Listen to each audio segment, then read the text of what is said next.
తెలంగాణలో పల్లె నుంచి పట్నం దాకా ప్రతి వార్తను ప్రజలకు చేరవేసే సరికొత్త ప్రయత్నం. ప్రతి జిల్లా నుంచి సంక్షిప్త రూపంలో సమస్త సమాచారం. తెలంగాణ 33 జిల్లాల సమగ్ర వార్తా స్రవంతి మీ ముందుకు తెచ్చింది టీ న్యూస్. 33 జిల్లాల నుంచి మా ప్రతినిధులు అందించే 33 వార్తల్ని ఇప్పుడు చూద్దాం.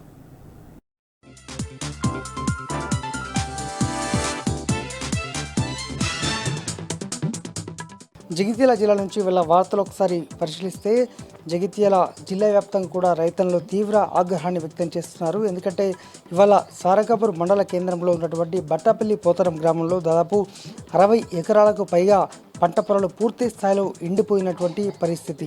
తక్షణమే నీరు విడుదల చేయాలంటూ రైతన్నలు తీవ్రంగా రోధించినటువంటి పరిస్థితి. మరి ఎప్పుడు నీరు విడుదల చేస్తారు?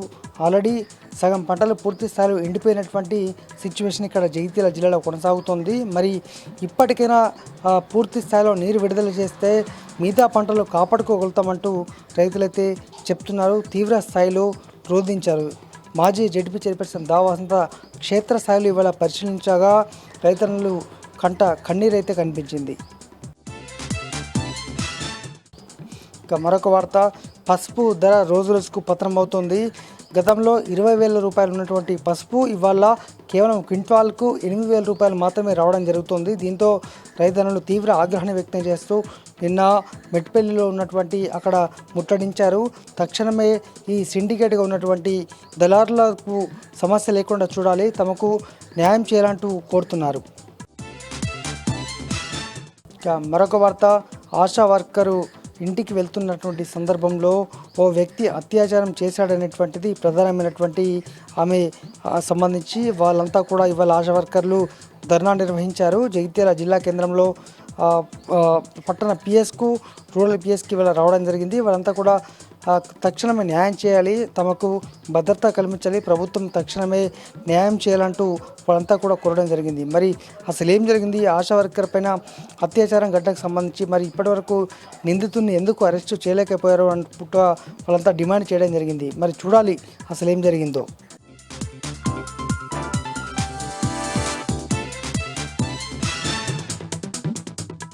మంచిర్యాలతో పాటు కొమరంభీం ఆసిఫాబాద్ జిల్లాలో ఇంటర్మీడియట్ వార్షిక పరీక్షలు ప్రశాంతంగా ప్రారంభమైనవి. 2 జిల్లాల్లో పరీక్షా కేంద్రాల వద్ద అధికారులు 5 నిమిషాల గ్రేస్ పీరియడ్ను అమలు చేశారు.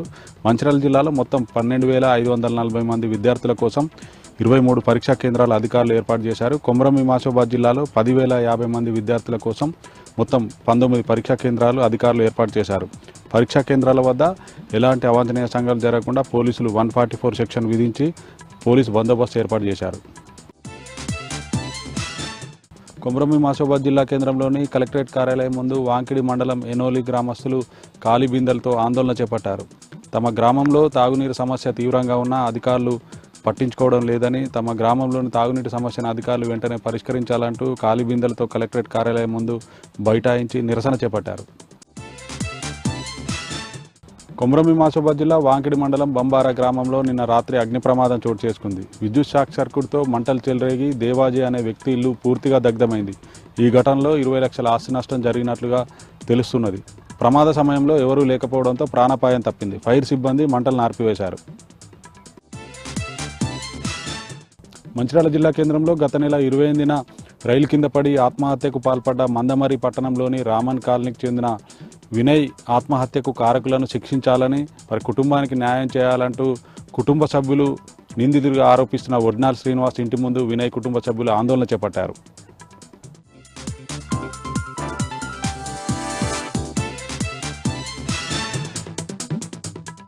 ఇక సూర్యాపేట జిల్లా వార్తలు ఒకసారి చూద్దాం. సూర్యాపేట జిల్లా తుంగతుర్తి నియోజకవర్గంలో సాగునీటి కోసం రైతులు రోడ్డెక్కుతా ఉన్నారు. నూతనకల్ మండల కేంద్రంలో సూర్యాపేటడు దంతాలపల్లి రహదారిపైన ధర్నా నిర్వహించారు.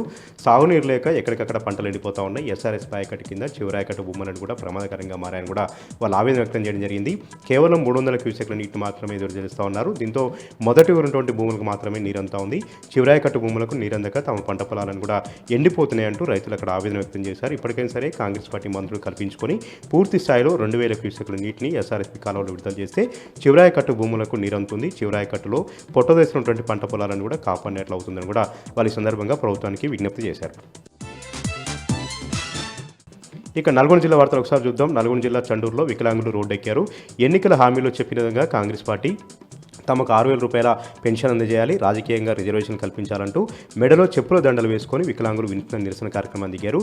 దాదాపు సంవత్సరన్నరగా వస్తూ ఉంది. ఎన్నికల హామీలో చెప్పారు. ఇప్పటివరకు హామీలు ఊసెత్తకుండా వికలాంగులను మోసం చేస్తున్నట్టు కూడా కాంగ్రెస్ పార్టీ పైన వాళ్ళు తీవ్రంగా ఆగ్రహం వ్యక్తం చేయడం జరిగింది. ఇక నల్గొండ జిల్లా కలెక్టర్ ఇలా త్రిపాఠి సుడిగాల పర్యటన చేస్తూ ఉన్నారు. దేవరకొండ నియోజకవర్గం కొండమల్లపల్లిలోని బాలికల రెసిడెన్షియల్ కళాశాలను ఆకస్మికంగా తనిఖీ చేశారు. వంట గదిని తనిఖీ చేశారు. అక్కడ ఉన్నటువంటి పరిసరాన్ని కూడా తనిఖీ చేయడం జరిగింది. ఎక్కడో పేద విద్యార్థులు వాళ్ళందరూ కూడా తల్లిదండ్రులకు దూరంగా హాస్టల్లో ఉంటూ చదువుకుంటున్నారు. వారిని కంటి బ్రేక్లా కాపాడుకోవాలి, వారికి పౌష్టికాహారం అందజేయాలి, వారిని సంరక్షించాలని కూడా అక్కడ ఉన్నటువంటి సిబ్బందికి ఇలా త్రిపాఠి ఆదేశించారు. ఇక యాదాద్రి భువనగిరి జిల్లా వార్తలు ఒకసారి చూద్దాం. యాదాద్రి లక్ష్మీనరసింహ స్వామివారి వార్షిక బ్రహ్మోత్సవాలు వైభవపేతంగా జరుగుతూ ఉన్నాయి. ఈరోజు 5వ రోజు చేరుకునే బ్రహ్మోత్సవాలు స్వామివారు మురళీకృష్ణుని అలంకారంలో, అదేవిధంగా శ్రీకృష్ణ అలంకారంలో భక్తులకు తిరుమాడ వీధుల్లో ఊరేగుతూ భక్తులకు దర్శన భాగ్యం కల్పించారు. సాయంకాలం వేళ పొన్నవాహన సేవ కూడా నిర్వహించారు. ఈ 11 రోజుల పాటు కూడా యాదాద్రి ఆలయం వైభవపేతంగా ఆధ్యాత్మిక ఆహ్లాదాన్ని కల్పిస్తూ భక్తులకు మధురానుభూతిని కల్పిస్తూ ఉంది. స్వామివారు అమ్మవారు ఉదయం సాయంత్రం వేళలో తీరొక్క అలంకారంలో తీరొక్క వాహనాలపైన ఊరేగుతూ తిరుమాడ వీధుల్లో ఊరేగుతూ భక్తులకు దర్శన భాగ్యం కల్పిస్తూ భక్తుల్ని మైమర్చిపోయేలాగా ఈ ఉత్సవాలన్నింటి కూడా అంగరంగ వైభవంగా బ్రహ్మాండంగా నిర్వహిస్తూ ఉన్నారు.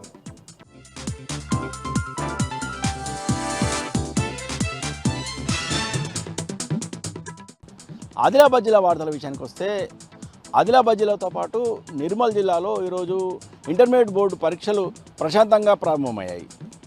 ఆదిలాబాద్ జిల్లా వ్యాప్తంగా మొత్తం 18,880 మంది పరీక్షలు రాస్తుండగా ఈరోజు మొదటి సంవత్సరము 9,106 మంది పరీక్షలు రాశారు. జిల్లా వ్యాప్తంగా 31 పరీక్షా కేంద్రాలను ఏర్పాటు చేశారు. ప్రతి పరీక్షా కేంద్రం వద్ద సీసీ కెమెరాను ఏర్పాటు చేశారు. జిల్లాలో జరుగుతున్న ఇంటర్మీడియట్ బోర్డు పరీక్షల కేంద్రాలను జిల్లా కలెక్టర్ రాజా శీషా ఆకస్మికంగా తనిఖీ చేశారు.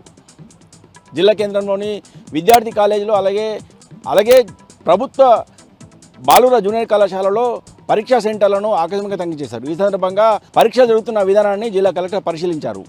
మాస్ కాపీయింగ్కి అవకాశం లేకుండా పగడబందీ చర్యలు తీసుకోవాలని సందర్భంగా అధికారులను జిల్లా కలెక్టర్ రాజా శీషా ఆదేశించారు. ఇక మరో వార్తా విషయానికి వస్తే జిల్లా కేంద్రంలోని రిమ్స్ ప్రభుత్వ ఆసుపత్రిలో అరుదైన చికిత్సలు చేసి రికార్డు సృష్టించినట్టు రిమ్స్ డైరెక్టర్ జైసింగ్ రాథోడ్ తెలిపారు. ఈరోజు సూపర్ స్పెషాలిటీ ఆసుపత్రిలో ఏర్పాటు చేసిన మీడియా సమావేశంలో జైసింగ్ రాథోడ్ మాట్లాడారు. స్టమక్ క్యాన్సర్తో బాధపడుతున్న ఇద్దరికి విజయవంతంగా శస్త్రచికిత్సలు చేసినట్టు ఆయన తెలిపారు. ఈ ఆపరేషన్లు ప్రైవేట్లో చేయించుకోవాలంటే 5 లక్షల నుంచి 10 లక్షల రూపాయలు ఖర్చు అవుతుందని, ఈ ఆపరేషన్లను రిమ్స్ ప్రభుత్వ ఆసుపత్రిలో ఉచితంగా చేసినట్టు రిమ్స్ డైరెక్టర్ తెలిపారు. గత సంవత్సర కాలంలో దాదాపు 400 ఆపరేషన్లు చేసినట్టు రిమ్స్ డైరెక్టర్ తెలిపారు. రిమ్స్ సూపర్ స్పెషాలిటీ ఆసుపత్రిలో అందుతున్న వైద్య సేవలను రోగులు వినియోగించుకోవాలని ఈ సందర్భంగా విజ్ఞప్తి చేశారు. ఇక నిర్మల్ జిల్లా వార్తల విషయానికి వస్తే నిర్మల్ పట్టణంలోని ఆస్తి బకాయిదారులపై మున్సిపల్ అధికారులు కొరడా జులిపించారు. నిర్మల్ క్లబ్కు సంబంధించిన షాపింగ్ కాంప్లెక్స్ను మూసివేశారు.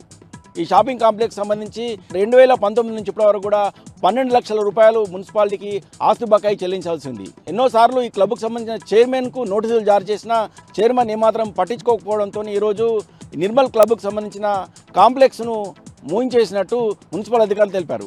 ఇప్పటికైనా ఆస్తి బకాయిలు ఉన్న వెంటనే చెల్లించాలని లేని పక్షంలో కఠిన చర్యలు తీసుకుంటామని ఈ సందర్భంగా మున్సిపల్ అధికారులు హెచ్చరించారు.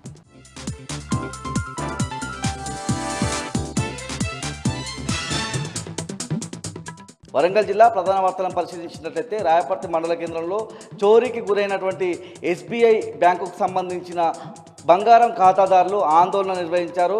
గత నవంబర్ నెలలో 17 కిలోల బంగారం బ్యాంకు నుంచి చోరీకి గురైన పరిస్థితి. పూర్తిగా అక్కడ ఉన్నటువంటి ఖాతాదారులకు బంగారం విలువ చూసి తరుగు తీసేసి దానికి ఎంత విలువ అవుతుందో ఆ విలువనంతా డబ్బు రూపంలో చెల్లిస్తామని బ్యాంకు అధికారులు చెప్తున్నప్పటికీ పూర్తిగా తమను బ్యాంకు చుట్టూ తిప్పించుకుంటున్నారని ఆ బంగారానికి సంబంధించినటువంటి ఖాతాదారులు ఆందోళన వ్యక్తం చేస్తూ ఉన్నారు.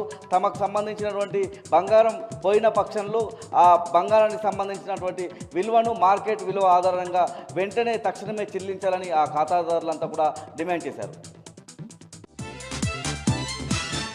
జయశంకర్ భూపాలపల్లి జిల్లా ప్రధాన వార్తలను పరిశీలించినట్లయితే మొగుళ్లపల్లి మండలం అంకుచాపూర్ గ్రామంలో చలివాగు నుంచి సాగునీరు విడుదల చేయకపోవడంతో అక్కడ ఉన్నటువంటి పంటలన్నీ కూడా ఎండిపోతున్న సందర్భం కనిపిస్తూ ఉంది. అంకుషాపూర్ గ్రామం ఎమ్మెల్యే గండ్ర సత్యనారాయణకు సంబంధించినటువంటి దత్తత గ్రామంగా ఉన్న పరిస్థితుల్లో వెంటనే అంటే 4-5 రోజుల్లో చలివాగు నుంచి నీళ్లు విడుదల చేయకపోతే తమ పంటలన్నీ పూర్తిగా ఎండిపోతాయని చావే చిరంజమని రైతులంతా ఆవేదన వ్యక్తం చేస్తున్న పరిస్థితి కనిపిస్తూ ఉంది.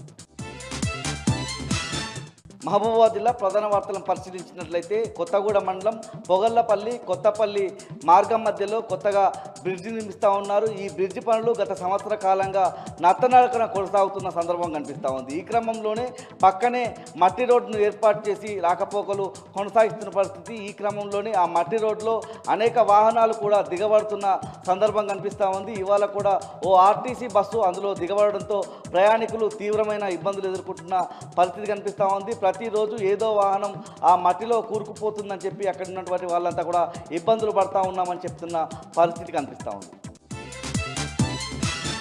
ములుగు జిల్లా ప్రధాన వార్తలను పరిశీలించినట్లయితే ఏటూరు నాగారం మండలం ముళ్ళకట్ట గోదావరిలో వేల సంఖ్యలో బర్డ్ ఫ్లూతో చనిపోయిన కోళ్లను వ్యాపారులు పడేస్తున్న పరిస్థితి కనిపిస్తూ ఉంది. ఇదే క్రమంలో గోదావరిలో పుణ్యస్నానాల కోసం వచ్చే భక్తులు ఇబ్బందులు పడుతూ ఉన్నారు. మరోవైపు స్థానిక ప్రజలు అందులో ఉన్నటువంటి చేపలు బర్డ్ ఫ్లూ సోకిన కోళ్ళ కలేబరాలు తినడం వల్ల తమకు ఆ వ్యాధి సోకే అవకాశం ఉందని భయపడుతున్న సందర్భం కనిపిస్తూ ఉంది. ఇటు భక్తులు ఆ ప్రాంతానికి సంబంధించిన ప్రజలు గోదావరికి సంబంధించినటువంటి అధికారులతో ఆ గోదావరిలో ఏదైతే బర్డ్ ఫ్లూ సోకిన కోళ్లను పడవేయకుండా జాగ్రత్తలు తీసుకోవాలని కోరుతున్నారు.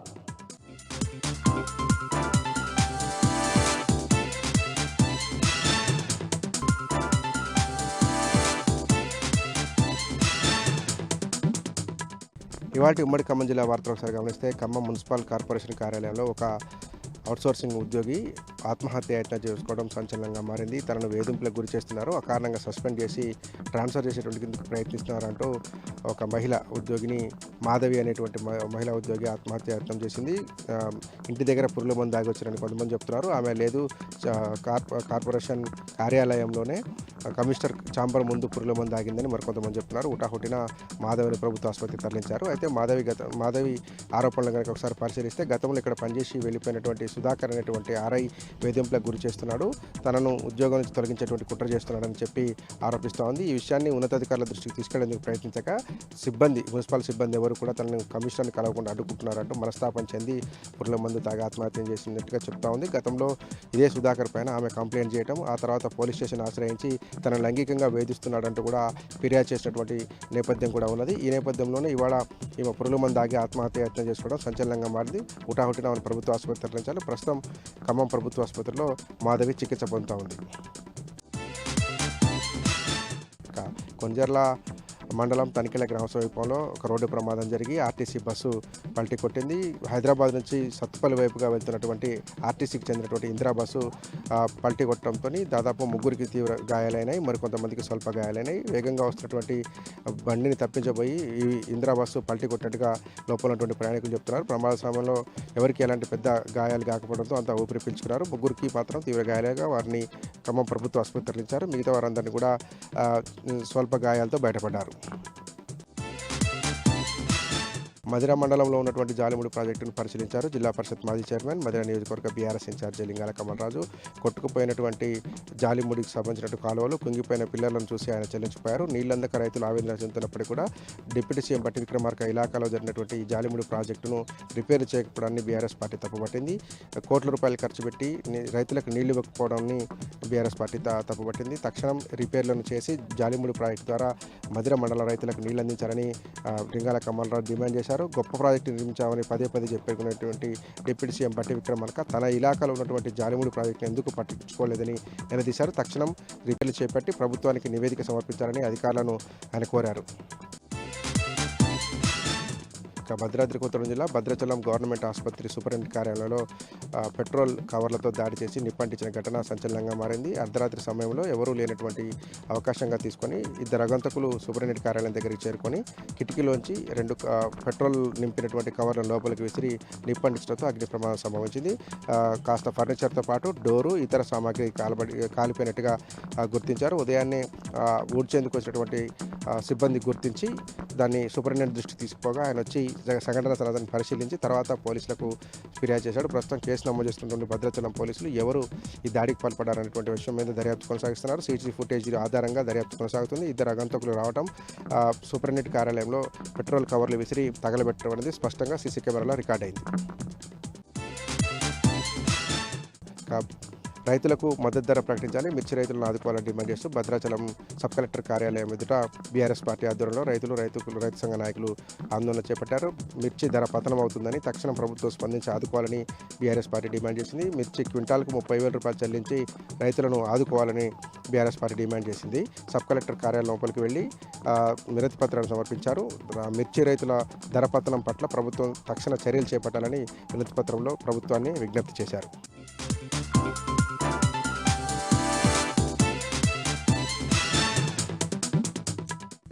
మహబూబ్ నగర్ జిల్లా సైబర్ జాగృత దివస్ సందర్భంగా జిల్లా కేంద్రంలోని ఎస్విఎస్ వైద్య కళాశాలలో మహబూబ్ నగర్ జిల్లా పోలీస్ శాఖ ఆధ్వర్యంలో సైబర్ నేరాలపై అవగాహన కార్యక్రమం నిర్వహించారు. సైబర్ నేరాల బారిన పడకుండా ఎలా రక్షించుకోవాలనే అంశంపై అడిషనల్ ఎస్పీ రాములు వివరించారు. సైబర్ నేరాల బారిన పడితే 1930కి కాల్ చేయాలని సూచించారు. ఈ కార్యక్రమంలో 350 మంది వైద్య విద్యార్థులకు సైబర్ భద్రతపై చైతన్యం కలిగింది. యువత సైబర్ నేరాల బారిన పడకుండా ఇలాంటి కార్యక్రమాలు విస్తృతంగా నిర్వహించాలని కోరారు. వనపర్తి జిల్లా విద్యార్థులను ప్రోత్సహించి వారిలోని నైపుణ్యాన్ని వెలికి తీస్తే ఎన్నో అద్భుతాలు సృష్టిస్తారన్నారు మాజీ మంత్రి నిరంజన్ రెడ్డి.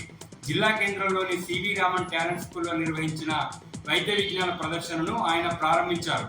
తెలంగాణ సంస్కృతులను, వృత్తి నైపుణ్యాలను ఆధునిక జీవితంలో ప్రజలు ఎదుర్కొంటున్న పలు అంశాలపై విద్యార్థులు రూపొందించారు. ఇంత గొప్పగా వైద్య విజ్ఞాన ప్రదర్శనను నిర్వహించిన స్కూల్ యాజమాన్యం, అధ్యాపక బృందాన్ని మాజీ మంత్రి నిరంజన్ రెడ్డి అభినందించారు. వనపర్తి జిల్లా పెద్దమందడి మండలం జంగమాయపల్లి, బంచెపల్లి, ఎర్రగడ్డ తండా శివారులో రైతులకు విద్యుత్ సమస్యలపై టీయూస్ కథనానికి అధికారులు స్పందించారు. విద్యుత్ సమస్యలతో ఎండిపోతున్న పంటలు, పశువులకు మేతగా వరి చేను అనే వార్తపై విద్యుత్ అధికారులు స్పందించి ఇవాళ ఉదయం 5 గంటలకే పనులు ప్రారంభించి కొత్త విద్యుత్ లైన్, ట్రాన్స్ఫార్మర్ బిగించి రైతుల సమస్యను పరిష్కరించారు.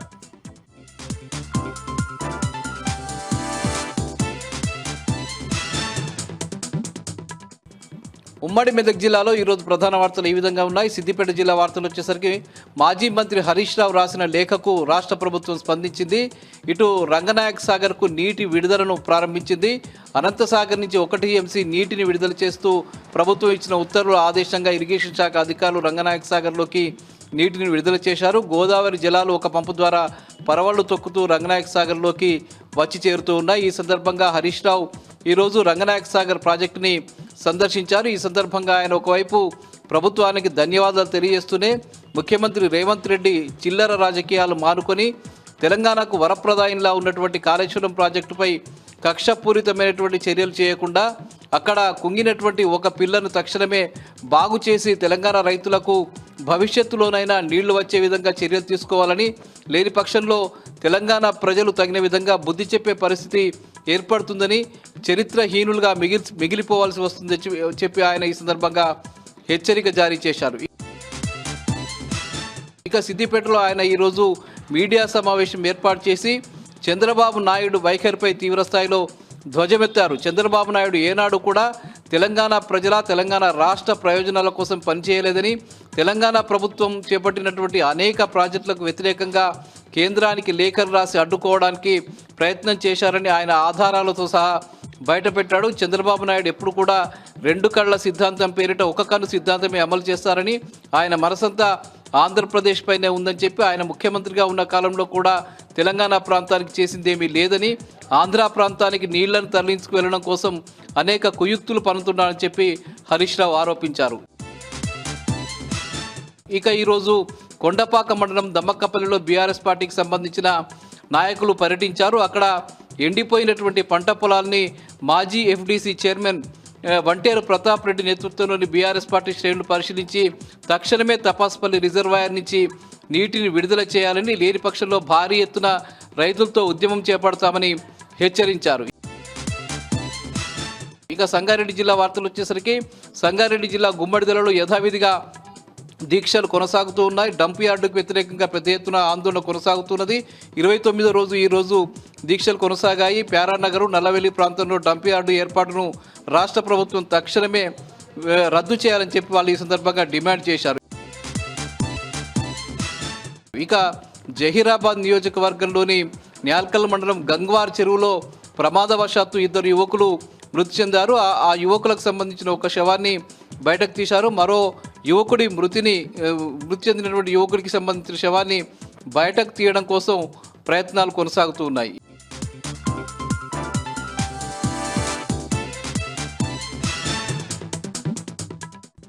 ఇక ఈరోజు ప్రధాన వార్తలు చూసినట్టయితే ఎస్ఎల్బిసి టన్నెల్లో జరిగినటువంటి ప్రమాదం నేటికి 12 రోజులు గడుస్తున్నప్పటికీ కూడా ఇప్పటికీ లోపల చిక్కుకున్న 8 మంది ఆచూకీ మాత్రం ఇప్పటి వరకు లభించలేదు. సహాయక చర్యలు ముమ్మరంగా నడుస్తున్నప్పటికీ కూడా ఫలితం మాత్రం శూన్యం అని చెప్పవచ్చు. కన్వేర్ బెల్ట్ పని చేస్తుందని చెప్పేసి నిన్న కొంతసేపు నడిపించినప్పటికీ తెల్లవారుజాము నుంచి కూడా ఈ రోజు సాయంత్రం వరకు కూడా కన్వేర్ బెల్ట్ అయితే నడిచినట్టుగా దాఖలాలు కూడా కనిపిస్తలేవు. ఇంకా సమయం పడుతుందని చెప్పేసి లోపలికి వెళ్ళి సహాయక చర్యల్లో పాల్గొన్న వారు చెప్తే బయటకు వచ్చి వెళ్తున్నటువంటి ప్రజాప్రతినిధులేమో 2 రోజుల్లో అయిపోతుంది, 1 రోజుల్లో అయిపోతుంది, మొత్తం పూర్తిగా కనుగొన్నామన్నట్టుగా వాళ్ళు చెప్పడం, దానికి దీనికి పొందన లేకపోవడంతో పలువురు ఏంటి ఇదేం పరిస్థితి అని చెప్పేసి కూడా పలువురు ప్రభుత్వంపై మండిపడుతున్నటువంటి పరిస్థితి కనిపిస్తూ ఉంది. 12 రోజుల నుంచి వాళ్ళ కుటుంబాలు తలడిల్లుతున్నటువంటి పరిస్థితి కనిపిస్తుంది. సహాయక చర్యల్లో కలెక్టర్ బదావత్ సంతోష్తో పాటు పలువురు ఉన్నతాధికారులు అక్కడ దగ్గరుండి రెస్క్యూ టీములకు ఎప్పటికప్పుడు సమీక్షలు చేస్తూ వాళ్లకు సూచనలు చేస్తున్నటువంటి పరిస్థితి అయితే కనిపిస్తూ ఉంది. కానీ సీఎం రేవంత్ రెడ్డి వచ్చి 2-3 రోజులు అయిపోతుందని చెప్పినప్పటికీ కూడా 3 రోజులు గడిచినప్పటికీ కూడా వాళ్ళ ఆచూకీ లభించకపోవడంతో పలువురు ప్రభుత్వంపై విమర్శలు చేస్తున్నటువంటి పరిస్థితి అయితే కనిపిస్తూ ఉంది.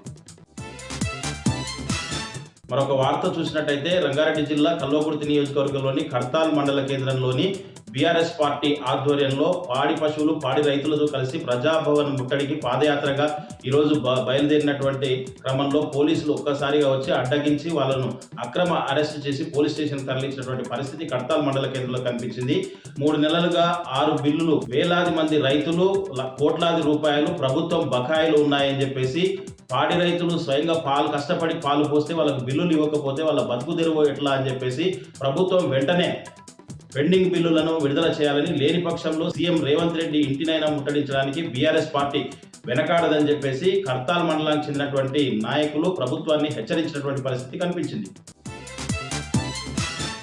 మరొక వార్త చూసినట్టయితే నాగర్ కర్నూలు జిల్లా ఉప్పునుంతల మండలం తాడూరు గ్రామానికి చెందినటువంటి రైతులు కేఎల్ఐ ప్రాజెక్టు కాలువ నిర్మాణం పనులను ఆపినటువంటి పరిస్థితి కనిపించింది. ఆ భూములకు డబ్బులు ఇచ్చే వరకు కూడా మేము పనులు సాగనివ్వమని చెప్పేసి కూడా వాళ్ళు ఆందోళనకు దిగినటువంటి పరిస్థితి కనిపించింది.